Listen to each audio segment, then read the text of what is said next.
Hello everyone, it's Darby of Riverbend Fishing again. This should be the last equipment and gear video before the fishing videos start. And this one is on my beach and pier cart setup. Let me get the camera readjusted. I'll be right back with you.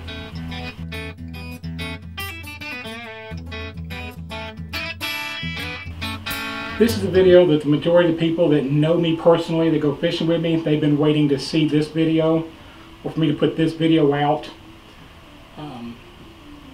This is something I went without for so long that now that I have it, I don't know how I ever got along fishing without one, or real one.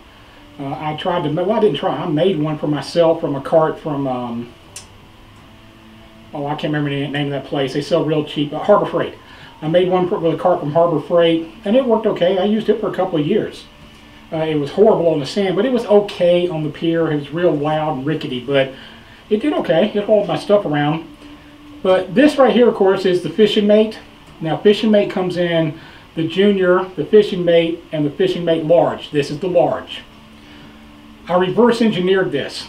When I decided which cart I was going to get, my wife told me to pick what cart I wanted because I needed one. What I did was, instead of just going out and buying the biggest, baddest cart I could find, I got all the stuff together that I want to have on the cart and then bought a cart to fit my needs. I didn't buy a cart and then try to fit my stuff into it or make my stuff work for it. I went the other way.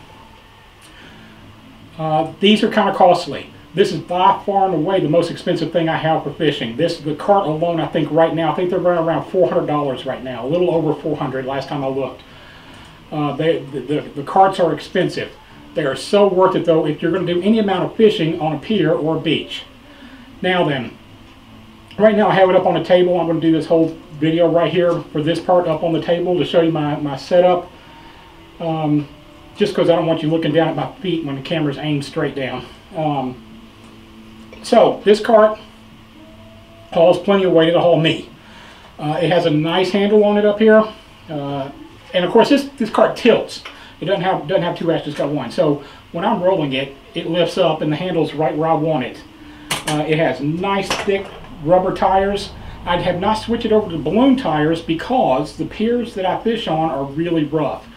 They have a lot of splinters, they have a lot of nails, there's a lot of stuff on them, and I do way more pier fishing than I'll ever do surf fishing. So I like these tires better for what I do. If it was the other way around, I did a lot more surf fishing, I would definitely put the balloon tires on because these roll good, they don't roll great. But they do fine. Especially once you're on the hard pack, none of it matters. But getting to the hard pack, the balloon tires will do better. Now these come, you cannot readjust them or anything like that. They come with 4 rod holders in the front and 4 rod holders in the back. It also comes with another leg back here that goes down. So once you're set up, you can drop that leg. And what I've seen people do is they'll have their ice chest. Well, my ice chest will be here in a minute. I'll show you. They put their ice chest here, put this end facing towards the way they're fishing, and they sit on this end of the cart. That becomes their built-in seat then. It's a good idea. I carry a chair with me. I don't sit on that because I like to lean back, so I have a chair that's over there, just like this one I've been shooting the videos in. Now, there's a couple different ways I've seen people deal with this. Stuff wants to fall through here. These are pretty big openings. You see how big my hands are. I'm 6'1", 250, 260 pounds. I have pretty big hands, and my hands can be that wide open and go right through this. So there's some pretty big gaps in there. It doesn't matter on mine from here back because that's all ice chest. It's not going to fall through. But what I was having a problem with was up here. And I watch video after video where people cutting metal. There's a insert you can buy to put in here, but I didn't want to give them any more money for a piece of material. So I looked at putting metal in here. There's people that take the things from fluorescent lights, the checkerboard, the plastic things that you can buy at Lowe's and Home Depot to go in fluorescent lights, and they cut them out. They always talk about be real careful because it has sharp edges. You need to take a file. What I got stupid dumb lucky on is a place I used to work at for a long time. The cart was there. It just has a bunch of crap in back. And one day I walked out there, was thinking about getting some thin sheet metal, stainless that we had back there, to cut a piece and attach it to the cart.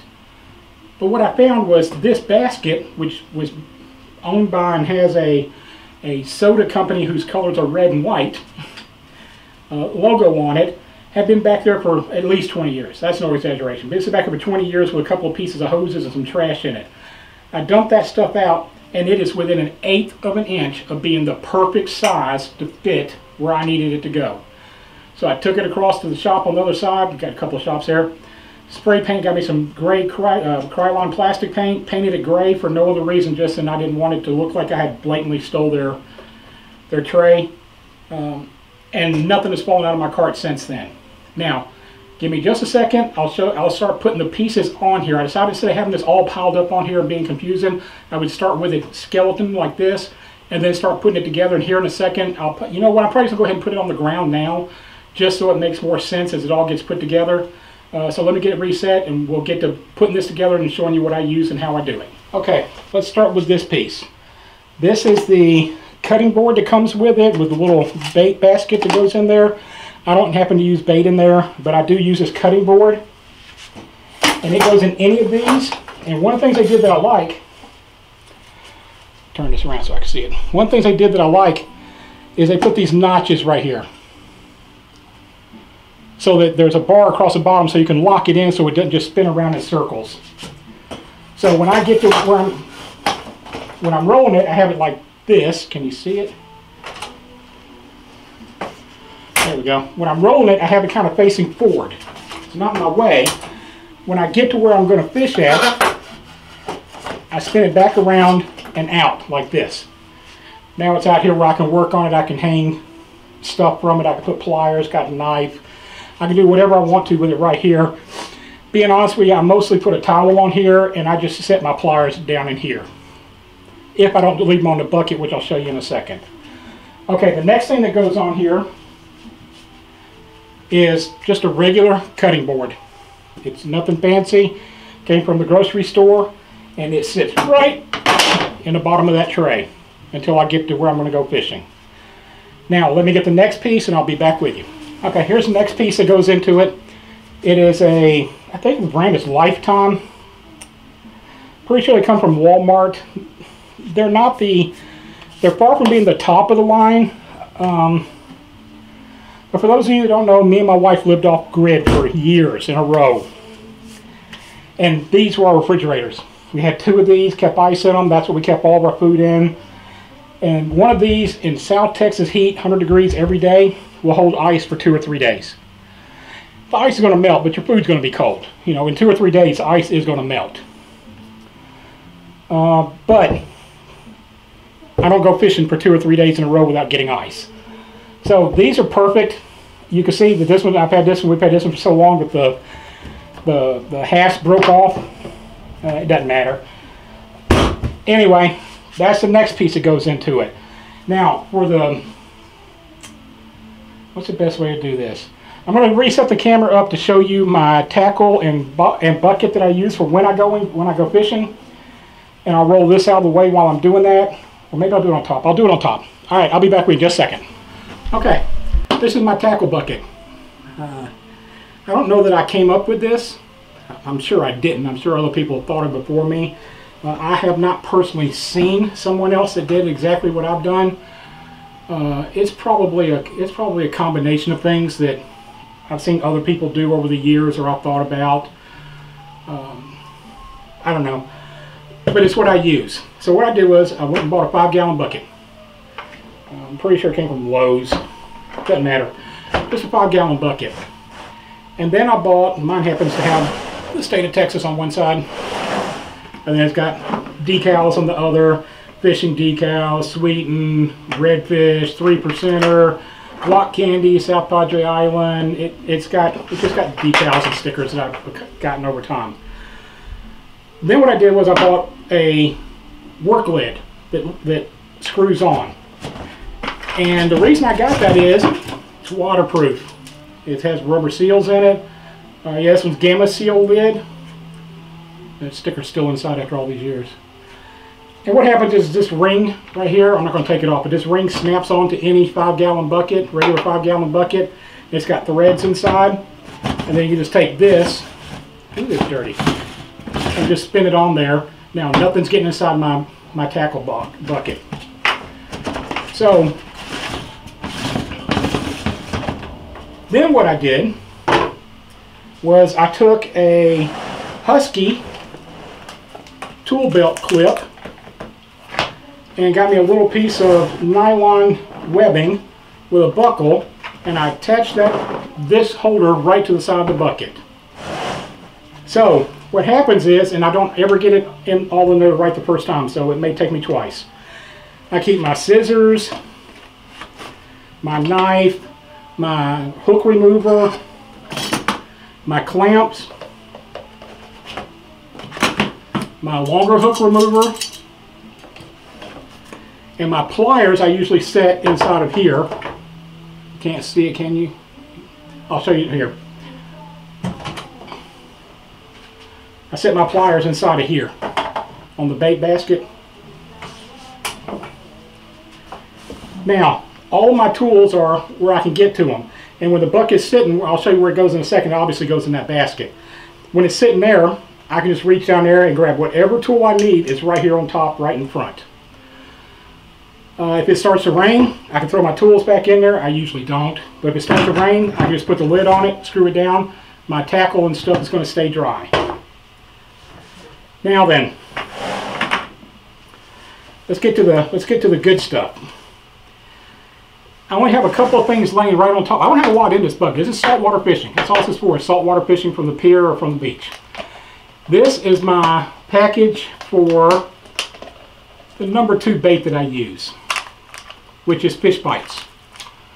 The shrimp and the, what is the other one? Shrimp and clam, I think? Crab. I knew the clam wasn't right. I love them. I have great luck on shrimp bites, on fish bites, and they just last forever. So my number 1 bait that I use is frozen shrimp, but this is easily my number 2. It is probably closing on my number 1. It's so easy to keep. I keep it in here to keep it dry. If it gets wet, it screws it up, but keep it in here to keep dry, and every year I buy a new set of scissors to go with it, because it'll get to the point where that's what I've been doing.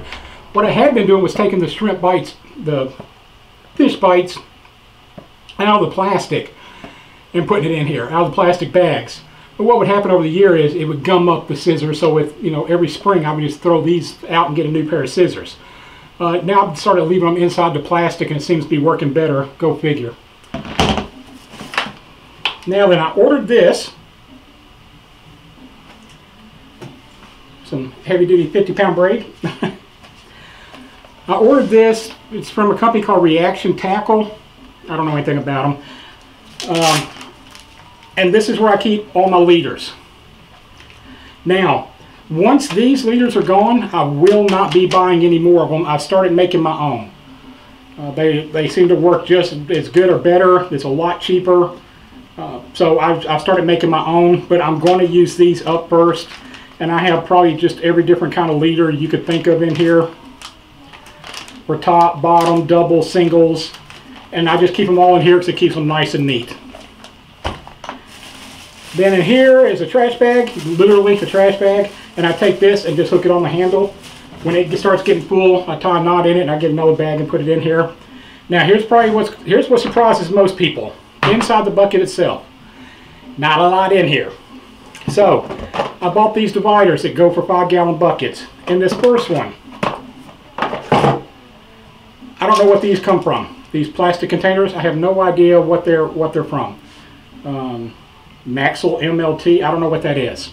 I found them somewhere, or got them in a garage sale. I found them somewhere. And what I keep in this one is fishing hooks. All of my fishing hooks are in there.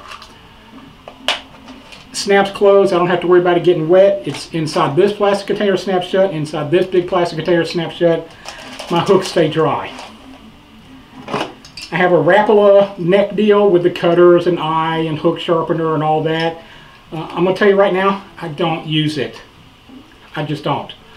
It's a great idea, and I used to use it all the time. When I was a big bass fisherman back in the late 80s, early 90s, I always had one of these kind of deals around my neck. But I don't use them anymore. When I'm using this, I got scissors right here, I got a knife, I got all this stuff. Anyway, that sits in here too. It's kind of, let's call it a backup. They sit in here too. So that's really all that is in the first tray at all. The second tray. The second tray has more hooks that have not been opened yet, and they're still in their packages, hooks and swivels. I've got some baits. This is the fake shrimps. If I want to do a dip a line off the pier to try to get something to bite. I've got some popping rigs to go on fake shrimp, and I've got one snook to go on top to run across to do some top water, see if I can get something with that. That's all the baits I carry. Period. I don't carry any more. I don't carry any baits other than those. And then the last one, the one that sits down in the bottom, is nothing but sinkers, weights, and some line.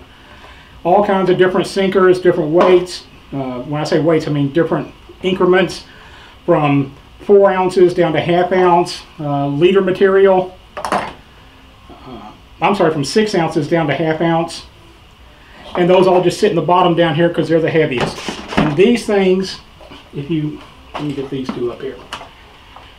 If you have not seen these before, there's one with the label still on it. I just got 3 of them because I want the top to be left clear. And what happens with these is if you spin them, like if I set them this way, they'll stack inside of each other. If you spin them 180 degrees, they just sit right on top of each other and lock in place. So there's all 3 of them sitting on top of each other, locked in place. Everything's where it should be. Oh, that's what's wrong. It's in the wrong order. Okay. Everything is where it should be. Put away, nice and neat, and done. Now, I'll put this where it belongs. I'll show you that, and then I'll show you the last 2 or 3 things that go on the cart, and then that's it, folks. Here's how I go fishing. Everything goes in here. My cutting board is here. The trash bag's still in the front. I put it away. My tackle bucket is down here with all the tools. My cutting board is here. I have a little soft-sided lunch box that slides in right beside it, right here, to carry drinks and lunch. I have my chair here. The bungee cord here, which I can see now I'm going to need to get a new one for this season. That one's about to snap on me. My 2 sand spikes. My cooler. That is my saltwater setup. And now you've seen my pier fishing and surf fishing cart. I hope you liked it. You're going to see a lot more of it here soon if you keep watching this channel. And until next time, see you at the water.